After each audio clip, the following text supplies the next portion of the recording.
Mais um Itigoiti, hoje falando sobre o impressionismo. Como você está vendo, tem um quadro aqui, né? Esse quadro eu pintei em 98.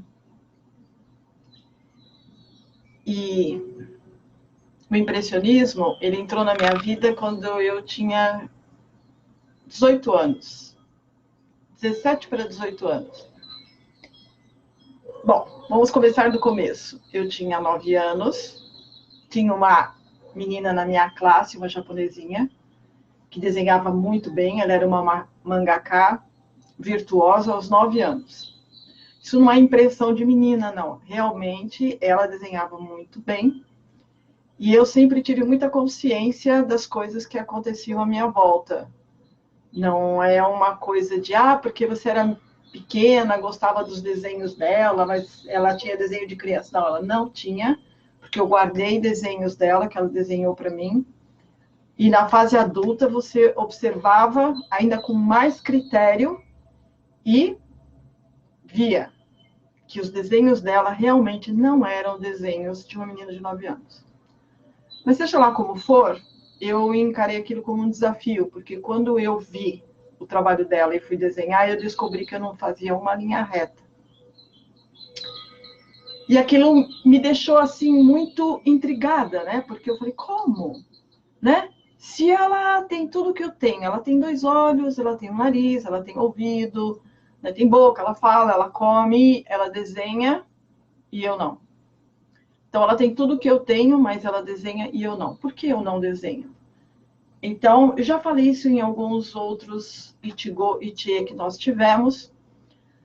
Seja lá como for, eu vou fazer uma síntese. Eu botei na minha cabeça que eu queria desenhar e não entendi o desenho. Eu fiquei 15 dias, 24 horas por dia, acordando e pensando como se desenha. E dormia pensando como se desenha. Uma necessidade absurda e ininterrupta de querer entender o desenho. Como se desenha, o que é desenhar, como se desenha. E comecei a investigar o que era. Para você desenhar, você precisa desenhar. Mas se eu soubesse desenhar, não precisaria desenhar. Na minha cabeça não fazia sentido que para aprender a desenhar, eu tinha que desenhar. Entende? Eu tinha 9 anos. 15 dias depois, eu estava dormindo e fez pá! Assim, e eu acordei sem desenhar. E realmente eu sabia desenhar. E a partir daquela manhã, eu desenho até hoje, tenho toda uma história, uma trajetória, tá? Realmente os meus desenhos ficaram tão bons quanto os desenhos dela. Infelizmente, por causa dos tsunamis na minha vida pessoal, tudo o que eu havia guardado dentro do meu histórico de menina foi. Né? Eu não tenho essa memória. Muito bem. Como eu cheguei nesse quadro? Quando eu fiz 13 anos, eu comecei a olhar o rosto de um amigo meu e falava, nossa, mas o rosto dele é muito fácil. E foi aí que eu venci um outro paradigma. Porque eu falei, por que eu não desenho o rosto dele? Aí eu falei, você pode ficar de perfil aí e tal. Eu peguei um lápis, uma folha de papel e desenhei o perfil dele. Aí eu falei, nossa, eu sei desenhar rosto. E aí eu comecei a desenhar rosto de todos os meus amigos. Depois eu dei um passo mais ousado, porque eu comecei a desenhá-los de frente. Então eu comecei a fazer retratos de frente. E a minha mãe, como sempre foi uma apreciadora da arte, quer seja de teatro, de cinema, ou mesmo artístico, então ela acompanhou o processo e nesse interim ela conheceu uma artista plástica peruana que veio morar perto de casa. E ela viu os quadros, né? Essa artista peruana chama Queenie. Ela viu os trabalhos da Queenie, foi no ateliê da Queenie e falou, nossa, que maravilha que são os seus quadros. A Queenie pintava muito bem, ela era formada em pintura, né? Pela Faculdade de Artes Plásticas de Lima. Mas ela tinha uma técnica, ela era fabulosa, ela fazia coisas incríveis com pincel e tinta. Aí minha mãe falou, eu tenho a minha filha, ela desenha, tal, e levou meus desenhos para a Queenie avaliar. Aí a Queen avaliou e falou, olha, Dora, ela só precisa soltar a mão dela está muito presa. Traz ela aqui. E aí minha mãe pagou um curso de pintura, de desenho e pintura com a Queen no ateliê da Queen, quando eu tinha 17 anos. E eu era cheia das ideias, né? Porque eu falava, não, eu não posso fazer aula, que coisa mais... Eu tinha esse meu lado rebelde, né? Mas mesmo assim eu fiz aula com a Queen. Comecei com carvão, que era para soltar a mão. Como eu soltei muito rápido, eu passei muito rápido também para o crayon, que é o lápis. E comecei a fazer desenhos de crayon, onde ela começou a me ensinar como trabalhar com o crayon. Não usei esfuminho, não usava borracha, porque ela dizia assim, você está aprendendo a desenhar e não a apagar. E o bom artista é aquele que usa só o lápis. Não precisa de mais nada. De vez em quando, uma esfumaçada com o dedo. Nada além disso. E aí eu aprendi a fazer retratos em lápis, que é o crayon. Como isso foi muito rápido, eu já passei para a tela. Então, em menos de 3 meses, eu já estava no óleo. É uma expressão, né? No óleo significa que eu estou fazendo uma pintura em tela, óleo sobre tela. Eu peguei o desenho mais complicado e sofisticado, né? O tema, né? Mais complicado e sofisticado que eu tinha dentro das minhas possibilidades, porque eu já queria começar com um mar revolto. E ela, não, de jeito nenhum, é o primeiro quadro, vamos começar com algo mais simples, uma casinha no meio do mato. Eu falei, casinha no meio do mato, eu desenho desde os 9 anos, não quero. Mas aí a gente entrou num acordo e eu fiz um vilarejo. E aí ficou muito bom. Foi tudo o que eu tive de aula com a Queen. Mas a minha tendência era muito precisa. Quando eu pegava o pincel, quando eu pegava o lápis, era tudo muito preciso. Eu queria fazer tudo muito perfeito. Eu queria, na verdade, desenhar da célula à aparência. E a Queen me iniciou no impressionismo, que é a arte de impressionar. Foi muito difícil para mim pegar a tela, a tinta da palheta, jogar sobre a tela e dar a impressão de uma árvore, de um telhado, de uma casa, porque isso é o impressionismo, impressionar. Ela falava, Velze, não importa, você perto vê um borrão, mas de longe você vê uma casa, você vê uma árvore, você vê uma flor. Isso é a escola do impressionismo. E eu achei o máximo, né? Porque eu falava, como é que pode tanto borrão aparecer um rosto tão perfeito? Apareceu uma flor tão linda? E eu passei a ir nas aulas e queria muito mais ficar vendo a Queen pintando do que eu pintando propriamente dito. E aí encerrou a minha história com a Queen. A partir daí eu comecei sozinha. E já fui direto para um rosto de Jesus.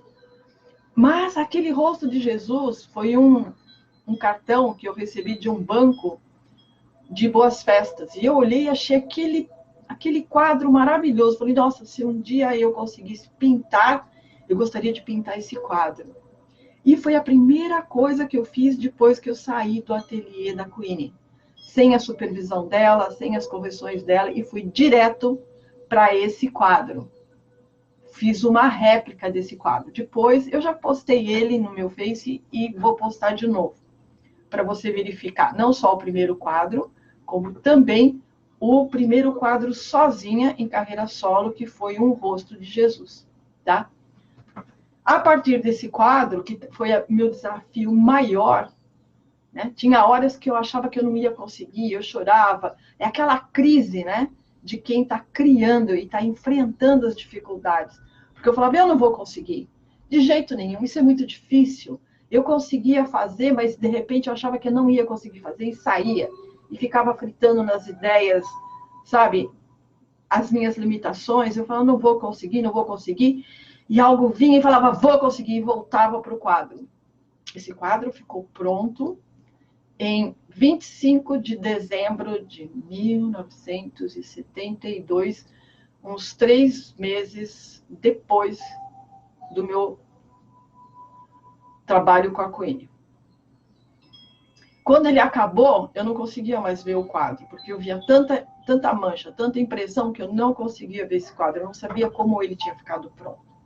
Eu só fui vê-lo anos depois, mas muitos anos depois é que eu fui vê-lo, e aí sim eu vi o que eu tinha feito. Mas o tal da pintura, né? O caminho da pintura, como você pode, através da arte da pintura, conseguir realizar o tal? É tudo muito simples, porque tudo o que você faz é uma expressão do tal. Não importa o que você faz, se você está fritando um ovo, se você está criando uma galinha, desde o ovo, né, da fecundação e do período de incubação do ovo, né, onde a galinha choca o ovo, até gerar o filhotinho, né, que é o pintinho, ele sair da casca, ele crescer, ficar na fase adulta e reproduzir. Tudo isso é tal. Do nada surge o 1, do 1 surge o 2, e da união do 1 com o 2, o 3, e isso gera as 10.000 coisas, que é uma expressão, né, bem chinesa para se relacionar e se referir a tudo que existe.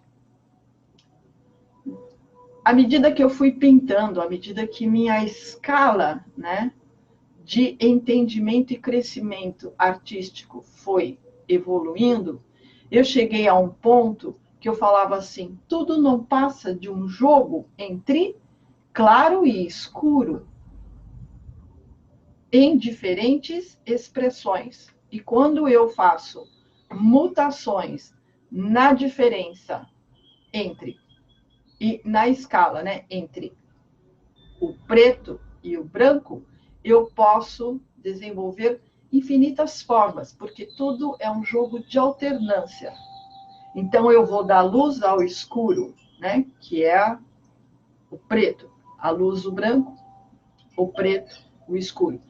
Então, eu brincando nessa escala de escurecer e clarear, eu dava a forma, eu conseguia o efeito do relevo e podia gerar e impressionar num espaço plano, seja papel ou tela, que é um tecido preparado, um rosto, uma paisagem. E eu falava, nossa, que interessante, né? O preto e o branco, mas se eu fizer só preto é tudo preto, se eu fizer só branco é tudo branco, mas se eu jogar entre preto e branco, substituindo um pelo outro, eu posso ter o relevo, e esse relevo eu posso ter diferentes expressões registradas numa tela com a tinta óleo ou no papel com um nanquim ou um lápis.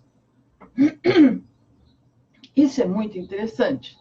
Então, eu já estava nesse nível de pintura, né?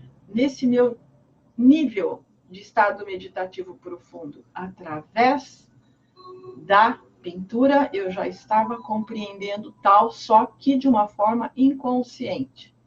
Porque eu fazia entrando em estado meditativo profundo durante a criação e a realização e a minha luta, o meu combate, né, entre a dificuldade, o desejo, né, a habilidade e um processo de descoberta e desenvolvimento através da pintura, através do pincel. Queenie dizia para mim assim, ela me disse, ela foi muito forte quando ela disse isso: um artista se mede pelo quanto ele precisa ou não para se expressar. Você tem que ter o pincel, que é o meio, a tinta, que é o material, e o artista que escreve na tela, seja lá o que for. Muito bem, então isso é o primeiro ato, o impressionismo, certo? Vamos para o segundo ato. Lá na frente, quando eu estava com uns 24 anos, eu entrei num processo de crise, não é crise existencial, mas foi um impacto muito grande meu, porque até os 22 anos eu era filha do meu pai, vivia na minha família, eu pintava, eu tinha uma vida totalmente uma vida totalmente dependente, porque eu não precisava de nada, eu tinha tudo. Mas quem me dava essas condições de ter tudo? Eu chamo isso de uma vida dependente. Eu achava até os 21 anos que as coisas da minha vida não tinham acontecido porque eu era muito jovem, que isso ia acontecer quando eu crescesse. Mas um dia eu estava dormindo e acordei e falei, não vai acontecer. Eu estou com 21 anos e isso não vai acontecer. Ou eu faço acontecer, ou minha vida vai ser sempre isso. Aí eu levantei determinado e fiz a minha vida acontecer. E em questão de 1 ano e meio, eu mudei totalmente a minha vida. De única filha, né, que vivia na casa dos meus pais com tudo que eu precisava, eu passei para uma profissional de topo. Quando eu me formei em instrumentação cirúrgica, enquanto eu fazia cursinho para medicina na USP. Porque eu tinha decidido que eu ia fazer medicina, mas eu também queria fazer belas artes. Então eu segui os dois caminhos e prestei os dois vestibulares. Aí eu fiquei 1 ano no pré-médico, que era o top do cursinho na época, para medicina, por isso pré-médico, né?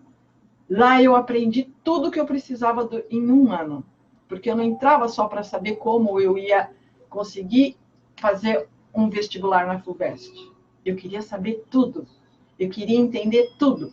Então, eu ficava lá, uma aula que começava às 7 da manhã, terminava quase meio-dia, na Sergipe, eu ficava lá a manhã inteira absorvendo tudo que aqueles professores tinham para dizer, e eles eram uns gênios, homens inteligentíssimos, dominavam a matéria, chegavam numa sala de aula com mais de 300 alunos e dominava tudo, controlava os rebeldes, controlava os debochados, e a aula transcorria numa perfeição. E eu ficava impressionada, porque ninguém estava subordinado ou intimidado pela diretora, ou pela expulsão da escola, ou pela nota.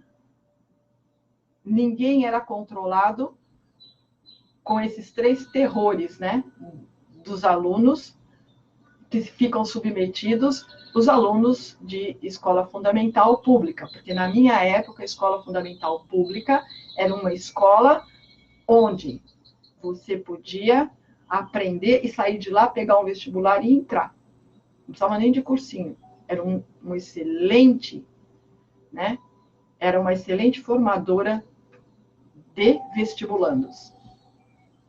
Mas tudo era controlado pelo medo, né? Tudo era controlado pela nota. Você vai perder pontos, você vai receber uma advertência, você vai ser expulso, Então, tudo era controlado pela intimidação. Mas no cursinho, não. Tudo era controlado pela inteligência. Os professores eram muito inteligentes. E coitado daquele que resolvia desafiar um daqueles professores.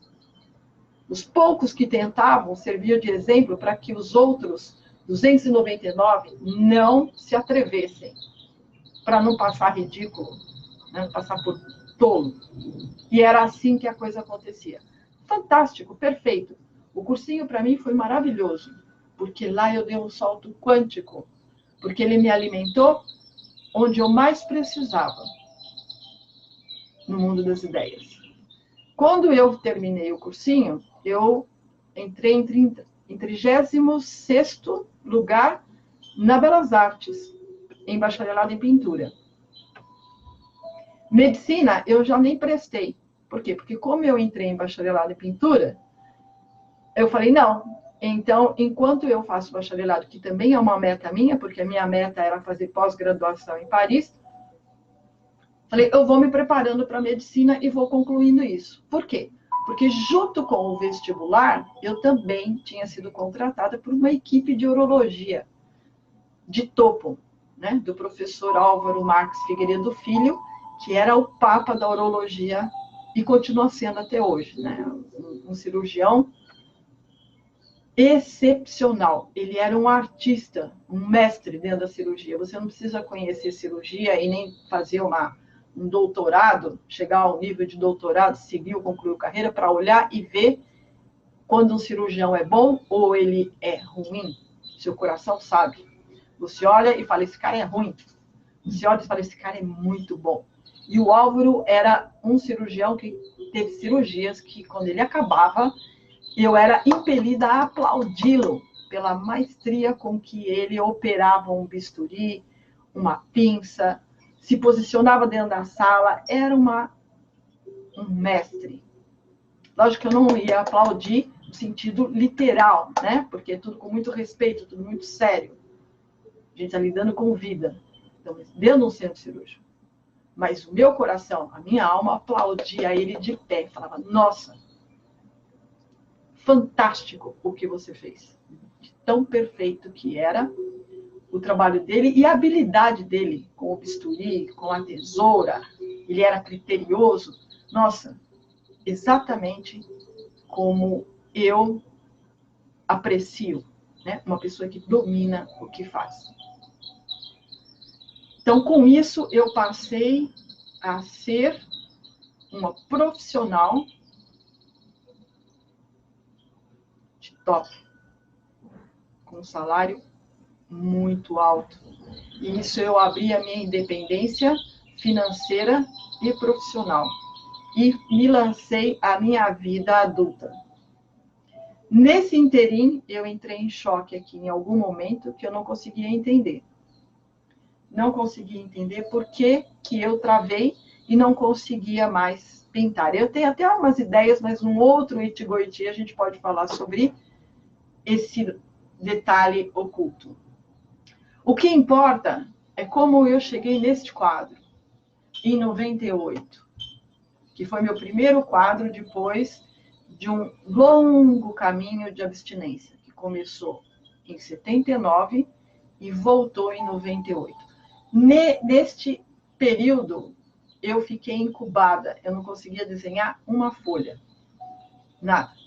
Enfim, esse quadro, ele já esteve em exposição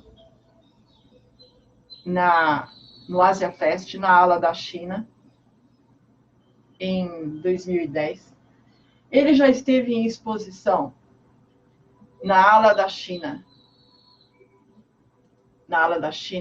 dentro da virada do Ano Novo Chinês na Liberdade, representando o Tao na arte de pintar e desenhar, onde eu dava oficinas de desenho dentro, acho que do prédio, né, da Câmara Comercial que fica na Galvão Bueno. Então, na virada do Ano Novo Chinês, tinha atividade, tinha exposição, e esse quadro também foi exposto numa das viradas do ano. Ele também é matéria de revista, da revista Esotérica, onde foi contado a arte o Zen, né, na arte de pintar e desenhar. E ele foi um exemplo, né, da artista que transformou o pincel mecânico numa explosão artística. Agora nós estamos entrando no tal, na arte do impressionismo, que é a arte de impressionar, que também é a arte de pintar. Em 98, eu já praticava a espada chinesa. Eu comecei em 85. O meu amor pela espada chinesa, em japonês, é Ikigai. Na espada chinesa, eu encontrei a ressonância do que eu sou com o que eu faço. Quando eu vi ela em movimento, eu olhei e encontrei o meu Ikigai e fui buscar. Isso foi em novembro de 1985. Fui buscar e esse meu amor pela espada, esse meu Ikigai pela espada, foi que me salvou. A minha espada me salvou. Então, a espada que dá vida me salvou. E aí eu comecei a me dedicar à espada. Mas eu ainda estava travada. Eu tinha abandonado a arte de pintar e desenhar. Meu mestre de espada chegou para mim e falou assim, Velce, faz um desenho. E aí eu fiz e levei para ele. Aí ele olhou e falou, nossa, Velce, isso está vivo. Incrível. Você deveria desenhar mais. Eu falei, não, não vou desenhar mais. Ele falou, mas por quê? Eu falei, porque isso é fruto do ego. Tem muita arrogância. E eu deixei isso lá atrás. Aí ele falou, não, Vilse, pintura, ele falou, pintura, desenho, você faz coisa bonita, pessoa olha, faz bem para o coração. Então, pintura é muito importante. Quando ele falou essas pequenas palavras, eu entendi. E aí eu comecei uma nova jornada dentro da pintura. Um dia, dormindo, eu tive um sonho. Eu sonhei que tinha um jangadeiro num lago de lótus. E eu perguntei assim, por que as pessoas, quando elas estão no fio da navalha, para mudarem a sua vida e começar uma vida nova, elas param, voltam, continuam vivendo as suas vidas, e nessa vida elas muitas vezes sucumbem num destino muito triste. Eu estava pensando isso. Nossa, era só mais um passo e a pessoa passava por uma escala maior e ela se transformaria no que ela jamais pensou que poderia vir a ser. Mas naquele momento, ela resiste, volta e continua a sua vida do jeito como é. Eu sonhei pensando isso, meditando sobre isso, e eu tive o sonho. Uma voz no universo, uma voz cósmica. Vamos falar a voz de Deus? Tira a superstição, tá? Tira os preconceitos e as revoltas sobre o que se tem e se criou como estigma de Deus. Tira. E pensa Deus como a voz do universo. Então, essa voz falou assim, porque o caminho do amor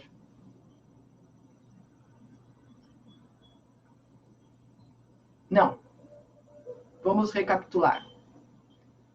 Porque o caminho das pedras também é o caminho do amor pela dor. Quando eu ouvi isso, com outras palavras, que depois eu vou escrever ali como é que foi exatamente essa voz que falou no universo, lá no mundo das ideias do meu sonho, quando ela falou isso, porque o caminho do amor também é o caminho da dor, apareceu um jangadeiro, ele fez um movimento para se deslocar, e foi aí que eu percebi que ele estava sobre um lago. E eu acordei e eu entendi que tem pessoas que gostam do amor, mas escolhem o caminho das pedras.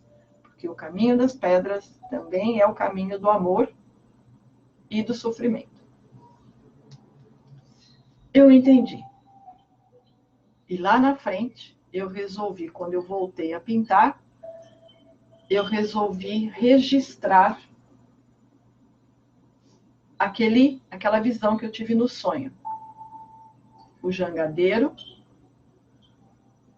o lago com lótus e o mundo à sua volta. Quando eu comecei a pintar esse quadro, meu pincel começou a ter uma expressão diferente. Porque eu queria retratar fidedignamente o que eu tinha visto. Mas o pincel ia para outro lado. Eu queria fazer uma coisa, o pincel ia para outro lado. Como eu já estava treinada na arte da espada, e tinha aprendido que eu tenho que soltar e deixar a espada escrever no espaço, seja lá o que for que ela queira dizer para o mundo, então naquele momento eu me soltei de todas as ideias que eu tinha sobre pintura dentro da formação acadêmica. Você pode isso, você deve isso, você pode aquilo, você deve aquilo, mas isso você jamais deve fazer. Então, minha cabeça era uma sinalização muito intensa. Quando eu estava pintando, era assim, agora tem que ser mais solto, agora tem que ser mais leve, agora tem que ser mais claro. Agora... Eu sempre estava construindo a impressão através de um parâmetro que eu tinha para seguir lá no mundo das ideias. Como se fosse você dirigindo o carro. Você não pode entrar à direita, siga à esquerda, lombada, entendeu? Era a mente cheia de sinalizações, com muitos sinalizadores. Mas quando eu cheguei neste nível, algo em mim estava mais forte. Depois de praticar desde 85, esse quadro foi feito em 98, de conviver com a Tien, tentando entender como ela se manifestava, o que ela escrevia através dos movimentos, como eu tinha que me harmonizar com os movimentos dela para que pudesse formar uma unidade e se expressar no mundo da forma através dos movimentos fluidos do meu corpo, que se harmonizavam com o movimento dela. Não sou eu que faço aquele movimento. Porque se eu fizer aquele movimento, é uma espada morta. Sou eu que estou fazendo. E espada a Tien, que é a espada chinesa, não é isso. A arte da espada é dupla. Você tem que ter a espada e o pincel. Porque se você não tiver a suavidade do pincel e a firmeza do metal da espada, juntos, o pincel é morto e a espada é morta. Mas quando você une os dois, você tem a arte do pincel e você tem a arte da espada. Eu tinha controle do pincel, mas era um pincel para impressionar. E eu tinha a arte da espada, que era uma expressão de algo que incorporava e se manifestava através dela. E quando eu voltei para o pincel, esse algo também começou a se manifestar através do pincel. Então, era cláusula contratual. Nunca use tinta pura. Nunca use branco puro, preto puro, vermelho puro. Sempre combine cores, porque se você não combinar cores e escalas de cores, você vai ter um quadro pesado, um quadro falso. Não vai ser uma obra de arte, não vai ser um trabalho artístico de um artista de nível. Então, eu nunca usei branco puro, nunca usei preto puro, porque o que você vê preto ou branco num quadro sempre está diluído, não, está misturado com algum outro tom. Mas quando eu estava fazendo esse quadro, ele começou a se fazer sozinho. O que eu queria fazer não saía, e quando eu me soltava, começou a sair o lago, que saiu assim. A paisagem, eu não consegui uma forma definida, ela saiu assim. E no meio da trajetória, o pincel assumiu um espírito tão forte que ele queria bater na palheta, no branco, e jogar sobre a tela. Mas não é isso que eu estou fazendo. Aí eu falei, Velze, não. Você está vivendo um outro momento, uma outra realidade, um outro nível de consciência. Se solta. Eu me soltei, deixei o pincel bater na palheta, pegar a tinta branca e explodir literalmente sobre a tela. E quando ele fez isso, saiu esta cachoeira. Tá vendo? Esta cachoeira que você está vendo foi uma explosão de pincel. Então, o quadro se fez por si só. E eu fui o veículo. Eu jamais colocaria branco sobre a tela. Se eu fosse fazer ao nível de impressionista, seguindo a minha escola, essa cachoeira não teria tido essa expressão, mas, no entanto, você olha e vê a água caindo. Mas o coração deste quadro está na cachoeira e no jangadeiro. O tal na arte de pintar e desenhar, o tal na arte do impressionismo. Então, tudo é uma obra de arte que você está pintando, que você está escrevendo em cada ação. Então, hoje, eu ocupei o cavalete artístico para, enquanto nós conversássemos sobre a arte de pintar e desenhar, no tal da pintura, eu usei este quadro. Nos Itigo Itie, quando eu tenho que falar alguma coisa para você, eu uso um quadro negro e o giz num cavalete. Por quê? Porque naquele momento nós estamos criando algo. Então, eu transformei um quadro negro numa tela e o giz no pincel. E o que nós estamos conversando, e eu estou desenhando no quadro negro, é uma obra que eu e você estamos criando juntos, dentro do tal. O tal é o tema. A palavra é o meio. E o giz sobre o quadro negro passa a ser o pincel, o instrumento, que vai registrar no espaço, seja lá o que for que tem que ser dito, que tem que ser trazido para o mundo da forma, através da palavra, com o poder da palavra, e através da escrita, que é o poder e a arte do pincel. Então, com isso, nós concluímos o nosso Itigo Itie neste momento. E vamos pausar até o próximo Itigo Itie. Mas agora você já sabe e entende por que eu uso um cavalete com um quadro negro e o giz para conversarmos e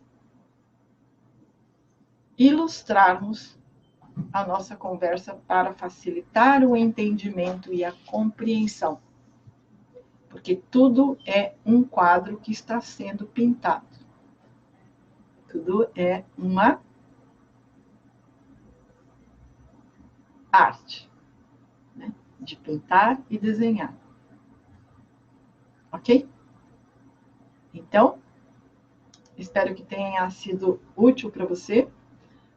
Nós ficamos um bom tempo conectados nesse momento de silêncio, você aí no seu mundo, eu aqui no meu, através do sistema. Isso foi possível. Não importa que lugar do mundo você está, assim como não importa que lugar do mundo eu estou nesse momento. O que importa é que este Itigo Itie, este encontro e este momento foi possível. E no silêncio, você aí no seu mundo, eu aqui no meu mundo, nós caminhamos muito dentro do entendimento do tal. Ok? Então, até breve e Matane.